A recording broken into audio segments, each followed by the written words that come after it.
with, I'm going to be using our new Hot Tool. So it's got very, very small ridges in the plates, and what that's going to do is put tiny indentations in the hair, and that gives up to 3 times the volume. And this volume actually lasts for up to 5 days, okay? So all I'm doing is just very gently and quite quickly, really. You don't need to apply a lot of heat to the hair. Little indentations all the way to the end. And this is going to give, like I say, up to 3 times the volume to the hair. As you brush the hair out and work with the hair, the little indentations become less and less noticeable.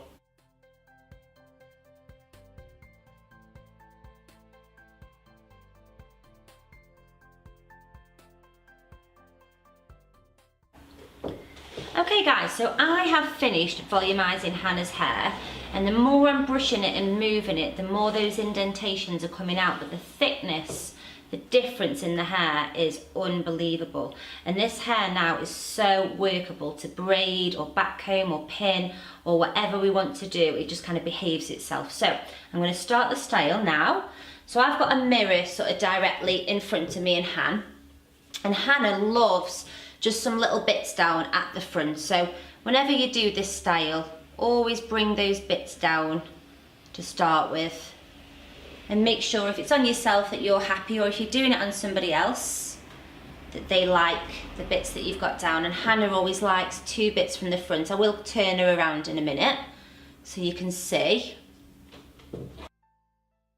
Okay, so I've just pulled these bits down. Don't worry if they're not sitting exactly as you'd like, because we will be putting the straightener or straightening iron on them, and some people like them quite straight or a little bit of a curl, so we'll have a look when we finish and see what we think. So next up is going to be the back comb. Okay, so I've just asked Hannah just to tip her head back. So Hannah likes her back comb to come straight from the front hairline there. She doesn't like to keep the part. So that's what I'm doing for her now. So you'll just take a small piece of hair. And another little tip is when you're backcombing these first few sections, is rather than placing the hair back like that, you want to just bring that hair forward, okay? And that's going to give you a nice rounded back comb when you're finished. And the great thing about these volumizer is you don't need any spray. You can if you want to, it's no problem, but if you didn't want to use spray, you don't want the stickiness, you want it to brush out really easy later on, then don't put any spray in, you don't need it. Later on I might just put a little bit over the top just to make sure it's all beautiful and smooth, but for this bit now I'm not going to use any. So Hannah likes quite a bit of volume, so you kind of have to gauge it. One thing I will say about backcomb is it's quite easy to brush down, so I always tend to go a little bit too high, and then I can always brush it and bring it down again. You didn't need a chignon for this, did we? No, it's dead easy, this style is. This style works on like shoulder length hair, as long as the shoulder length hair hasn't been long hair that's just been cut. Yeah. You know, so it hasn't got that wedge, so kind of fluffy like my hair. And it works on people with hair right the way down to the bum. And actually, when you finish the style, it looks the same. Yeah. So if you wanted all your bridesmaids looking really uniform, it's actually a really good one, because it doesn't matter if there's loads of hair or not much hair, you can kind of get the style looking identical.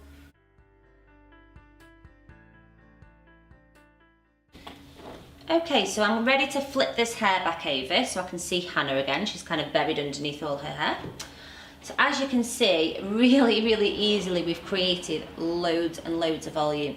So now what you'll do is you'll get your comb or brush and just really gently start to smooth out this top layer.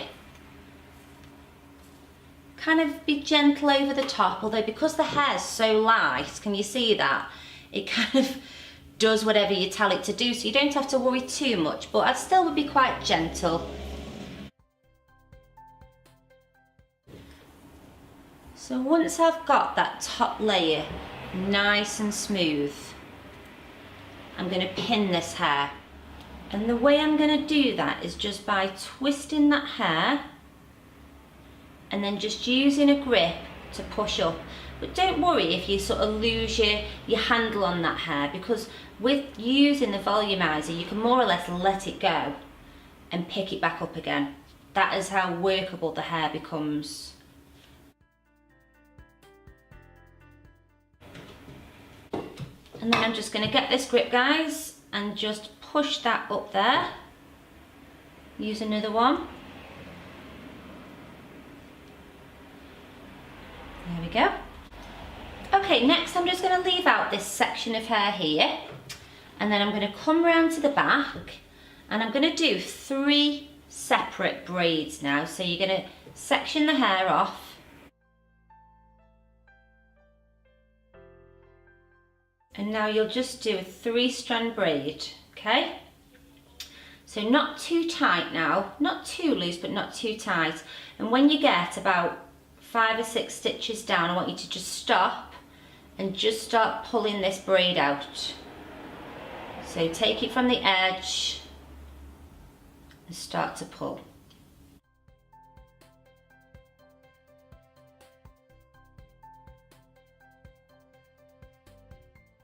And we're going to do the same with the other 2 slices of hair.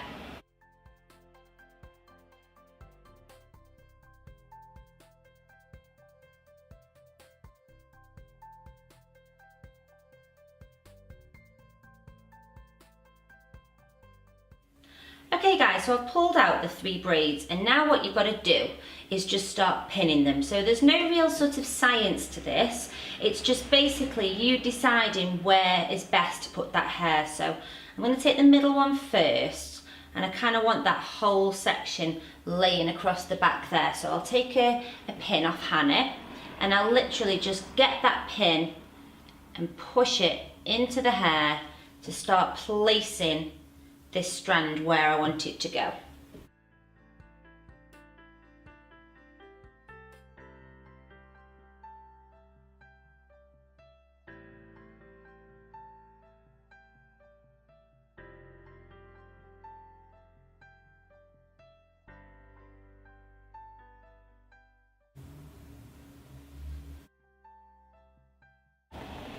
Okay guys, so I am happy with how that's looking. You can use a bit of hairspray at this point if you wanted to. And now I'm just going to braid this last bit of hair. So I'm just going to do a little bit of a lace braid and then flow that strand over. You can just do an ordinary 3-strand like we've done at the nape of the neck, or alternatively you could leave a little bit of extra hair here and start this braid from higher up if you wanted to. So I'm just going to do a little 3-strand Dutch braid, lace braid. So I'm taking those strands under, adding in from this right hand side, but adding nothing in from the left.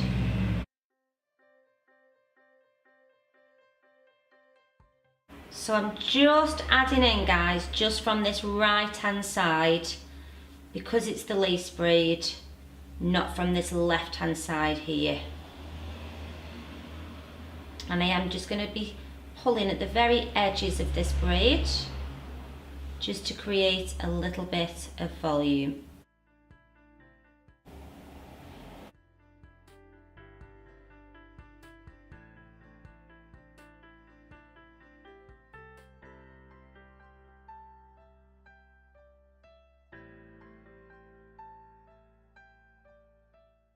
And then lastly, we're just going to take this braid and lay it nicely over the back, just the top of this bun area. You can pull these little sections if you want, bringing it over to the left hand side. And then I still like to see a little bit of braid detail going along this bun on the left, and then I just tuck it underneath and pin. Lastly, I'm going to take my straighteners now. So some people like these to be curled. I think Hannah usually likes them straight, don't you, Han? Yeah. Yeah, so I think for Hannah, we'll just keep that nice straightness to them. But by all means, you could just put a little bit of a bend to those strands of hair. Okay guys, so this is my style finish. This is actually one of mine and Hannah's favourite. In fact, when people come to me to get the hair done, this is the style that they ask for the most. So let's do a little bit of a spin round, Han. So I just think it looks really, really pretty. No curl needed either. So it works really, really well if you're short on time. So yeah, I think it's a perfect style for occasions, weddings, proms. I'd love to hear what you think. You could either comment below or you go over onto my Instagram, comment over there, Sweethearts Hair, and I will see you again next week. Bye. Bye.